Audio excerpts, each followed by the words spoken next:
season 2. Okay.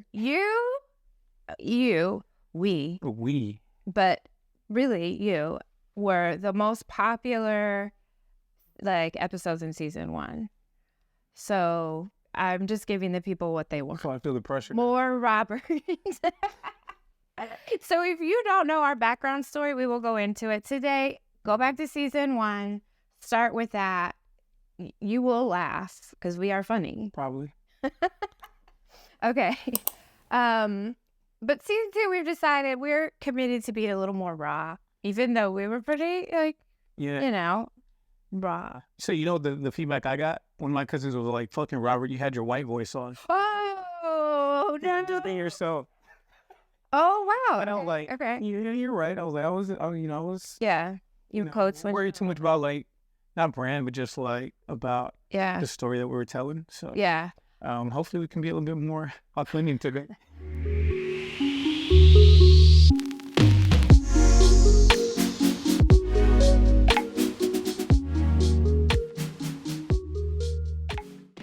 What were you doing career-wise at that point?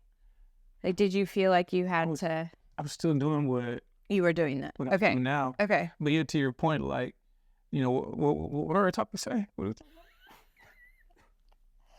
Betting on yourself. It's written on the wall because I knew we couldn't remember. So we're professionals here. We write things on the wall. We have cue cards, yeah. So, I think even my vibe has shifted at work because to the point about like betting on yourself. If you know what you bring to the table and you bust your ass and you produce quality results and you have like a great work ethic. Yeah. I think it's healthy to just be yourself, right? Like you are who you are. And only certain people get to be themselves. Like I get to be myself a lot more than you get to be yourself. Yeah, for sure. I mean, that's the battle of like the corporate world, right?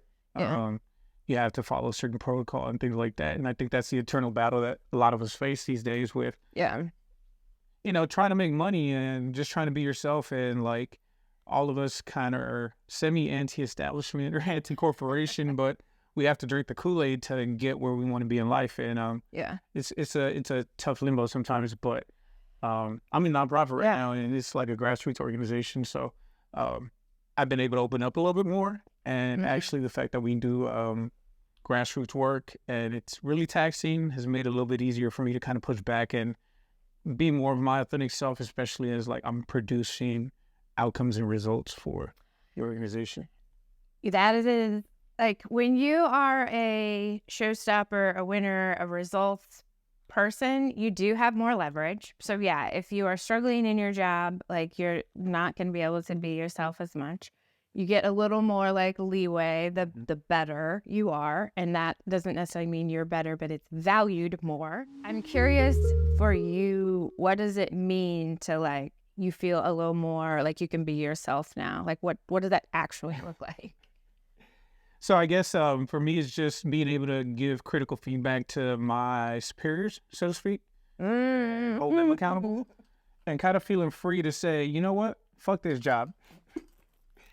I had water in my mouth. I suffer a lot for this shit. So you know what, I'm just put on the line like, this is how you're not, respecting my boundaries, or you're not helping me elevate as an employee. You're leaving me out to dry, like things like that. Essentially, like. I take pride in kind of being a one-man army, but, there's only so much you can do sometimes. It's so much better with multiple hands. And, when you show that you can be efficient, sometimes people mistake your kindness for weakness, and they kind of want to keep you in that spot because you've been so effective for them that they're like, you know what? This is perfect, right where you are. Yeah, like this is my best Krabby Patty flipper, and I never want him to be a manager, or I never want him to be an owner in the building, so... You keep flipping those Krabby Patties, and I'm going to kind of keep you in that. I'm going to keep you in that position because that's where you're most valuable to me. That speaks to me because that happened when we worked together. There was a new role that opened up as a director, and I was like, oh, I can do this. I'm going to go to the executive director, tell him that I'm going to go for this. And he was like, you're more of a direct services person. So like meaning supporting folks one-to-one, even though I led a team of anywhere from 40 to 50 people. He you're more of a direct services person. This role isn't really for you. That lit a fire. And that was what made me, like, I knew I was going to get a master's, but I didn't know what it was yet. I knew I was going to do something else, but I was feeling pretty comfortable where I was. But that conversation, I knew things were going to change. I didn't know how, I didn't know what, but I was like, okay, thank you. You gave me the data point I need, because fuck you. Right. You can stay here the rest of your career, but I will not. And they ended up playing me the same way down the line when I took over. Yeah. Running the same program and expanding it. And they created a director role. And it's like, I'm ready for it. And they're like, no, not you. All the applicants have, higher ed degrees, PhDs. Like, but do they have my results? And I was like, bitch. But to that point, I think I was telling you, I can speak to what happened to me this week, because I know we're talking about like stuff that's happened to us this week. But I think a really key example I have is I was talking to one of my relatives the other day, and she works at a distribution center, and she likes her job. She wants to kind of make a lateral move into IT, because that's where she kind of wants her career to head. She wants to do data analytics and things like that. She doesn't have the confidence to just leave the job or find another job. She enjoys the people that she works with for the most part. Yeah. But they're kind of dragging her along. They're like, yeah, we'll get you an IT shift in like 3 months. In like 3 months. Right. They're like, here. And it keeps moving back. And she's beefing with her manager. And, there's behind the scenes politics that are happening between them, because they've decided that they've decided where she's most useful to them. And because they've made that decision for her, they're not really looking to have her make a lateral move or give her the opportunities that she's looking for. The key example is that she is currently supervising one person. They came to her, they gave her an option. You can flip Krabby Patties or you can wash the fries. And she was like, I'd like to wash the fries. And they were like, okay, great. And she was under the assumption that she was going to be working the fry station, right? But then they come back to her, they have their conversations behind the scenes, and they decide she's actually most valuable to us at the Krabby Patties.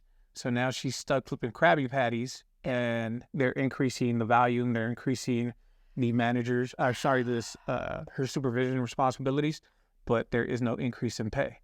So the convo I had with her, I was like, so where are you? Are you at fuck it? Like, I want to quit? Or what's your level of fuck it, pretty much? Yeah. Do you have fuck it money? Yeah. I always ask people if they have, and not to be like a, scare tactic, but like, do you have 6 to 12 months of like, that can sustain you, a pay that can sustain you? Because right now, especially, this job market is wildly competitive and difficult to navigate, because so many people were laid off that you are competing with, and a lot of those people work for name brand companies, and so that kind of automatically gives them a leg up. And it can take some time right now. And then the second piece is your mental health, which is like, are you at fuck it yet? Like, is it impacting, your life? Which I think we should talk about. Your email, like what you got to this week? This week, I gave my company an ultimatum. It was like a perfect storm. I have left. Had you watched the ultimatum and you were inspired? Just kidding. It's a wild team. I hate ultimatums, man. I don't like giving people ultimatums, but it worked out in this situation, to be real. Were you nervous it wasn't going to? No, I was at a fucking point where I was like, either way, like, it's the idea of like, a bird doesn't worry about the branch breaking because its faith is in itself being able to fly, not in the branch holding it up. So that's kind of where I was at. I'm like, I have skills. I bring value. Like, I know how to hustle if I really need to. So the work environment was just at a point where I was like, pay me my money or I'm out. And the scenario essentially was that I had a colleague that left, and I was given his additional responsibilities, and we're starting it was a pretty immense project that we're doing.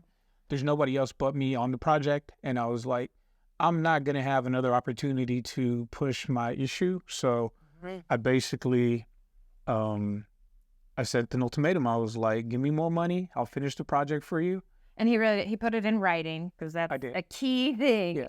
Spoken word does not count. That is not real. It is fake news. Yeah. It's in writing. And we can come back to that because that's CYA culture, right? Like if you're in corporate, like, you know, you can shoot the shit with people, be who you are in person, and then writing always be fucking formal and on top of it and cover your ass. Cover your ass, yeah, cover your ass so that you have a paper trail in case anything ever happens. And I just like to beef with people, I guess, because I've been in that situation a lot. So I think it's you.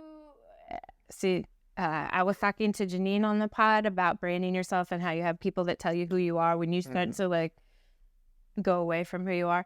I don't think it's like you like to beef with people. I think that you give so much to the job and the role that you're in, and that if that is not reciprocated and acknowledged, then you get to that fucking point and you're like, well, you know what? I know I can bet on myself and I can find the next thing. Right. So I am okay. You get to the point where you're okay pushing back and okay with whatever consequences happen. Yeah, I think that's a good way to put it, right? Like, I learned from Janine. Yeah, I invest myself a lot into whatever work I do. And to your point, like people take my kindness for weakness, or they think like Robert's just a pushover because I'd rather not be combative. But if it does come to the point, then you come over the top. you know, rock bottom them.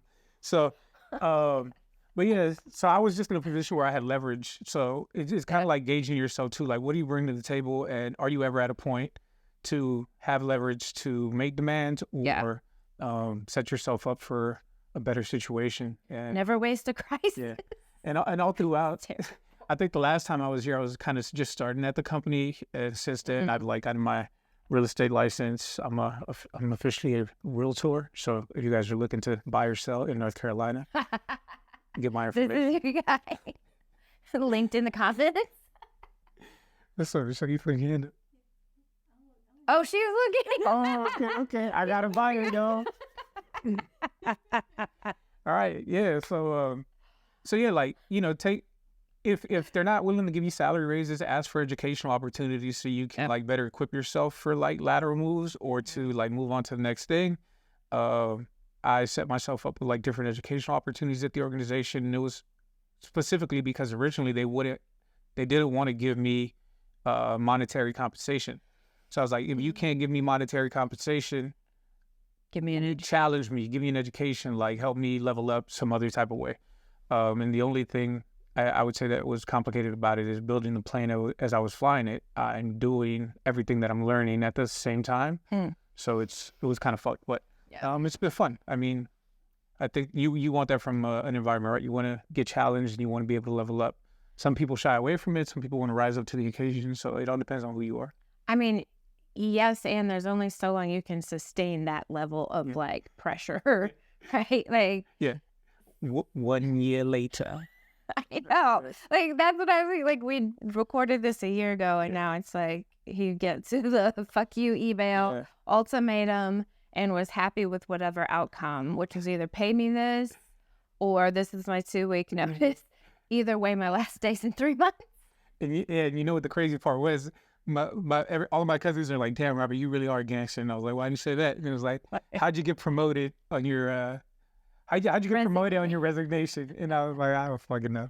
But here we are, and I'm excited for what's next. I don't know what's next. To Ashlea's point about like the 2 assessments, do you have 6 to 12 months left? And what's the other one? Your mental health, weighing, like there's the mental health of like being in a toxic environment where it can become too much and it's just like you're going to implode. Yeah.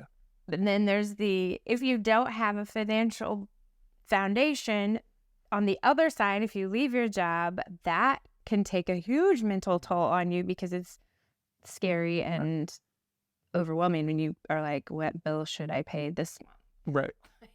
Or sorry, Chase. Sorry, JP Morgan. You'd be all right, buddy. Yeah. So yeah, to that point, like I thought about it, but I was at a point where I was fed up with like the amount of effort that's going into like the company and compensation. So luckily I'm being compensated now, but still the vibe is that I'd rather gamble on myself. I'd rather put in all that energy and effort into building something for myself and seeing what I can actually create. So I'm kind of at that phase. A lot of people are younger. They're not at that phase. I'm 35. You know what, I push back on that. I think that the young people are doing this more and more, and that's actually giving us millennials more like fuel to be like, Yes, we can do this too. I can be brave like you. Well, I showed them. I showed them. Yeah, and like the young people need to just like, yeah. You know, I'll go eat shit at Sam's Club to tell the boss to go fuck themselves. I think that's the shift in values, right? Like, we all want to live healthy lives. Like, we all want our basic needs met. And the values are shifting. Like, people want to be out in nature. They want to be hiking. They want to like be able to spend time with friends. They want to be creative. Like, and AI is creating so many like jobs and taking away so many jobs. Like, we should be at a point where there's more leisure and there's equitable like opportunities for everybody so that we can have fun and kick it. Like, society shouldn't be so exhausting and taxing all the fucking time. It's called a 10 to 3. I'm trying to get that instead of a 9 to 5. 10 to 3, Tuesday to Thursday. Yes. A 3-day work week. I have seen all this research about the 4-day work week and how much more productive people are. I'm like, this is not rocket science. Like, we've known this. We know this. Like, this is not like, oh, wow. Yeah. Anyway, that's a different topic. Yeah, if I could give people like advice on like gambling on yourself, pick up hobbies that you enjoy, that you care about, that you can monetize, because worst case scenario, something could come of it. I don't like that. You don't like that idea? Oh, the idea of like taking your hobby or something that you enjoy and monetizing it. It's like, it's so capitalist to me. It's like everything that you enjoy has to make you money. Like, and so that's why I'm like, that's fair. Like nature walks.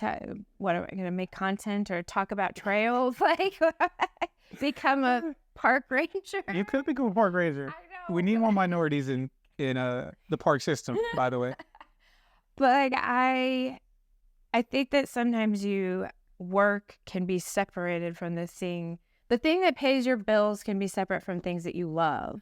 Yeah. And that actually can be healthier than like always trying to make money off things that bring you joy. Because at a certain point, there's a tipping point, right? Like I love doing the squeeze, right? Like, it is so fun. I like making content. I like doing this with friends.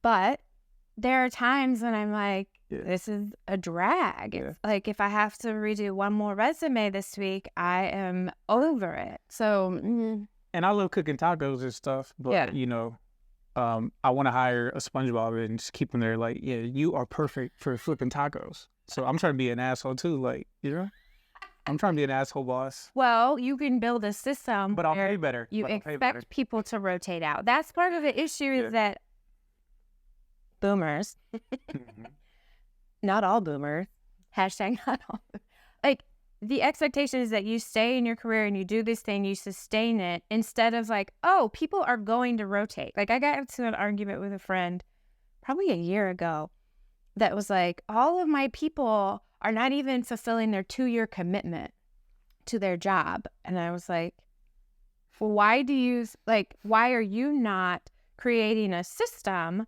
that is responding to that, instead of just like complaining about how young people are managing their own careers, which is their choice? Right. Why don't you set up a system where you, like, instead of having one person at a school, have 2 people that split a couple of schools? That way, if one of them leaves, there's still somebody that has the institutional knowledge. Right. But like, if you see this happening, but you're not responding to it, but you're just looking at them like they're shitheads, like, you're the problem. Yeah. And that's fair. People want to come into environments where it's stable and there's structure and there's processes and things like that. So at least work isn't always a question mark. And that's actually one of the responsibilities when I got promoted is to essentially build out key performance indicators, build out employee manuals. How long has this organization existed? Oh, I don't know. I don't want to talk about it. I don't want to talk about it. But it's essentially laying that foundation for better coaching, better managing. Yeah. And since it is, I guess, social justice work or mission-based work, I'm not going to say getting people to drink the Kool-Aid, but creating like orientations and bringing people into the fold and actually giving them a sense of that culture. Yeah. So that it doesn't feel like you're a hamster on a wheel, always trying to figure stuff out. So developing that infrastructure, I guess, in any business that you do to have procedures, have processes, have a culture, have an environment where your employees and your people aren't always guessing, and obviously paying them fairly so that they feel that their efforts are being rewarded. I'm so glad that we have helped you become a better boss. Just kidding. I've always been a great boss. Yeah, that's true. I don't micromanage. No, you don't. You create systems. You give people credit for great work. Yeah. You hold them to high standards. Yeah, and I don't like the limelight, so I always share it. And even if I did something, I'll give it away to somebody else because I'm like, fuck it. Which is great for if you're managing other people, but it's not great if your manager isn't the same type of person doing that fair. For you. That's fair. And that's where I ask. That's where you gotta, make ultimatums. So today I'm hiring 2 people right now. So I'm selling houses, buying houses, and I'm hiring 2 people. There are hired by the time this podcast comes out. Yeah, like probably. If you're still hiring. No, I'll be gone by then. Okay. God willing. Anything else you want to share? No. Ooh, cut. No. Okay. Well, thanks. Welcome. I think we'll have you and Janine together because we all know each other, and do some more. So now you got the juice, the like spiked juice. It's tart. Time to put it to use. Well, so soon. You got the juice now. You got the juice now. Is that your podcast voice?